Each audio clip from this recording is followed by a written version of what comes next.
لیکن جو شخص امام کا مال کھاتا ہو اس کا کھانا پاک ہے. اب آپ بولیں گے مولانا صاحب ہم تو کہاں امام کا مال کھاتے ہیں. خمس نہ دینا اپنے مال کو پاک نہ کرنا ہے. پاک نہیں کرنا.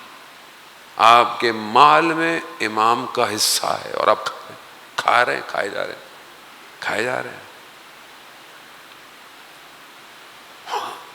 وہاں صاحب میں تو ہینڈ ٹو ماؤتھ ہوں, خرچے اتنے, آج کل مہنگائی اتنی ہے, بچتا ہی کچھ نہیں ہے. احسان محترم 100 روپے بھی نہیں بچتے کیا پورے سال میں؟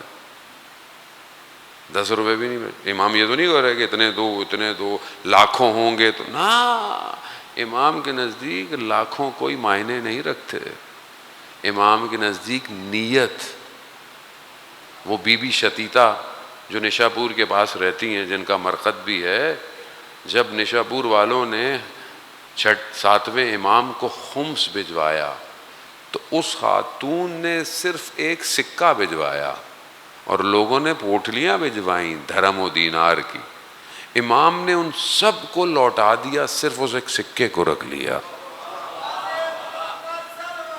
اللہ صلی علی محمد.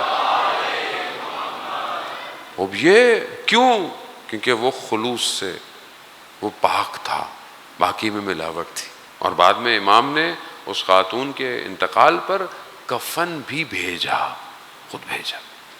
اذان محترم خوب یہ پاکیزگی جو ظاہر زندگی کے اندر ہے, یہی ریفلیکٹ کرتی ہے امام کے کاروان میں جانے کے لیے. جتنی اپنی معرفت کو انکریز کریں گے اتنا امام کے آپ قریب ہوتے چلے جائیں گے. یہ مراتب جو میں نے بہرحال آپ کی خدمت میں پیش کیے, یہ علم اور نفس کے, بہرحال ان کو انڈرسٹینڈ کرنا ہے اور ان کو طے کرنا ہے. اب یہی چیز آپ کو لے کے جائے گی. چھوٹا ہونا, بڑا ہونا, امیر ہونا, غریب ہونا, نو میٹر, اندر کیا ہے. اسی لیے اگر انبیاء, بعض لوگ سوال کرتے ہیں نا کہ وہ اسلام نے سائنس کے بہت سارے فارمولے سولو کیوں نہیں کیے, نبی آئے تھے سب کچھ بتا دیتے. نہ, یہ اذان محترم نبی کا کام یہ نہیں تھا. نبی کا کام انسان کو کمال پہ لے کے جانا. اس کمال کے ساتھ مادے کو آپ جتنا اوپر لے کے چلے جائیں, دنیا ظاہری طور پہ ترقی کر گئی ہے, بہت اوپر طرف جا رہی ہے, لیکن اگر نبی آ کر ظاہری ترقی بھی ڈیفائن کرتے تو پھر اگر کوئی کہیں نہیں جاتا یا کہیں کوئی جاتا تو پھر ہرج مرج ہو جاتی. ان کا کام کیا تھا؟ وہ جو زکیہم, تمہارا تزکیہ کرے, تمہیں پاک کرے اور تمہیں حکمت کی تعلیم دے اور تمہارے لیے قرآن کی آیتوں کی تلاوت کرے. یہ اصل کام تھا. اور یہی کام کو سر انجام اور کمال تک پہنچانے کے لیے سید الشہداء کربلا ہے. یہی کام تھا اور یہی کارواں چل رہا ہے. 13 سال کا بچہ ہے, 8 سال کی ایران کی وار ہے, 13 سال. اس کا انٹرویو ہے, ویڈیو موجود ہے, اس سے انہوں نے انٹرویو لیا, تم کیا کرنے آئے ہو ادھر 13 سال کیا؟ وہ کہتا ہے میں ماں باپ کو لوگوں کے کہتا ہوں کہ بچوں کو یہاں بھیجے. کہا کیوں؟ کہا یہ نفس کو پاکیزہ کرنے کی جگہ ہے. پاکیزہ کر رہے ہیں, تزکیہ کرنے کی جگہ ہے.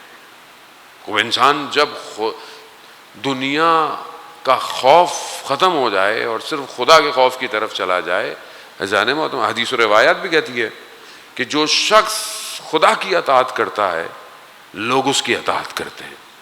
جو خدا سے خوف رکھتا ہے اس کے آگے دنیا کے خوف ختم ہو جاتے ہیں. پاکیزہ کرتا ہے.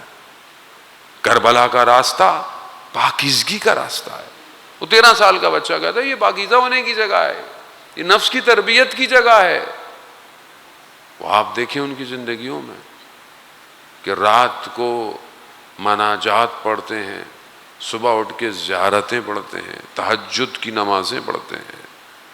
وہ مشہور ہیں, بہرحال آپ کتابیں انگلش میں اردو میں بہرحال ٹرانسلیٹ ہو گئی ہیں، آپ اس کو پڑھیں، دیکھیں آپ۔ پھر اس سے پوچھا کہ تم کیا کرتے ہو، اس کو تمہارا کیا کام ہے یہاں پہ، کیا جاب ہے تمہاری؟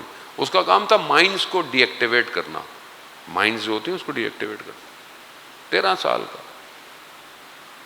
اسے پوچھا تم کیا کرتے ہو، میں کہ تم یہ کرتے ہو، اتنا بڑا، آپ کو پتا ہے یعنی موت اور حیات ایک ٹچ پر ہے، یعنی جو ڈی ایکٹیویٹ کر رہا ہے وہ سب سے پہلے اپنے آپ کو پیش کر رہا ہے کہ میں پھٹوں تاکہ راستہ ہموار ہو۔ اس نے جواب کیا دیا؟ کہا میں کچھ نہیں کرتا، کہا یہ خدا ہے جو کر رہا ہے۔ معرفت 13 سال کہاں سے آ گئی؟ کربلا۔